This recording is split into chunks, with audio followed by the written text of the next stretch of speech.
Yesaya 9. Bangsa yang berjalan di dalam kegelapan telah melihat terang yang besar. Mereka yang diam di negeri kekelaman, atasnya terang telah bersinar. Engkau telah menimbulkan banyak sorak-sorak dan sukacita yang besar. Mereka telah bersukacita di hadapanmu, seperti sukacita di waktu panen, seperti orang bersorak-sorak di waktu membagi-bagi jarahan.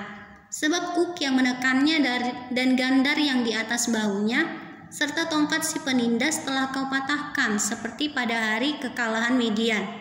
Sebab setiap sepatu tentara yang berderap-derap dan setiap jubah yang berlumuran darah akan menjadi umpan api. Sebab seorang anak telah lahir untuk kita, seorang putra telah diberikan untuk kita, lambang pemerintahan ada di atas bahunya, dan namanya disebutkan orang penasehat ajaib, Allah yang perkasa, Bapa yang kekal, Raja damai. Besar kekuasaannya dan damai sejahtera tidak akan berkesudahan di atas tahta Daud dan di dalam kerajaannya.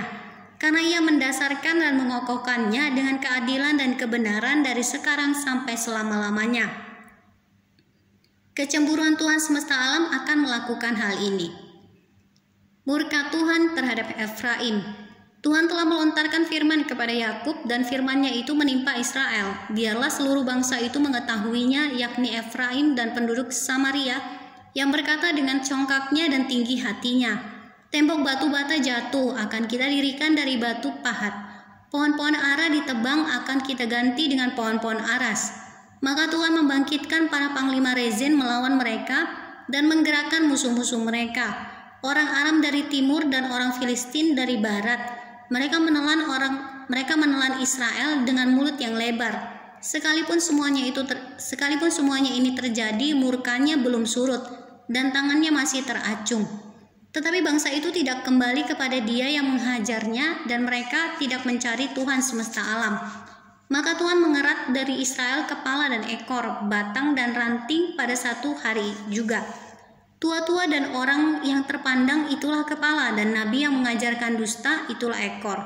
Sebab orang-orang yang mengendalikan bangsa ini adalah penyesat, dan orang-orang yang dikendalikan mereka menjadi kacau. Sebab itu Tuhan tidak bersukacita karena teruna-teruna mereka, dan tidak sayang kepada anak-anak yatim dan janda-janda mereka. Sebab sekaliannya mereka murtad dan berbuat jahat, dan setiap mulut berbicara bebal. Sekalipun semuanya ini terjadi, murkanya belum surut dan tangannya masih teracung. Sebab kefasikan itu menyala seperti api yang memakan habis putri malu dan rumput, lalu membakar belukar di hutan sehingga tonggak asap berkepul-kepul ke atas. Oleh karena murka Tuhan semesta alam terbakarlah tanah itu, dan bangsa itu menjadi makanan api, seorang pun tidak mengasihani saudaranya. Mereka mencakup ke sebelah kanan tetapi masih lapar, mereka memakan ke sebelah kiri tetapi tidak kenyang. Setiap orang memakan daging temannya. Manasye memakan Efraim dan Efraim memakan Manasye, dan bersama-sama mereka melawan Yehuda.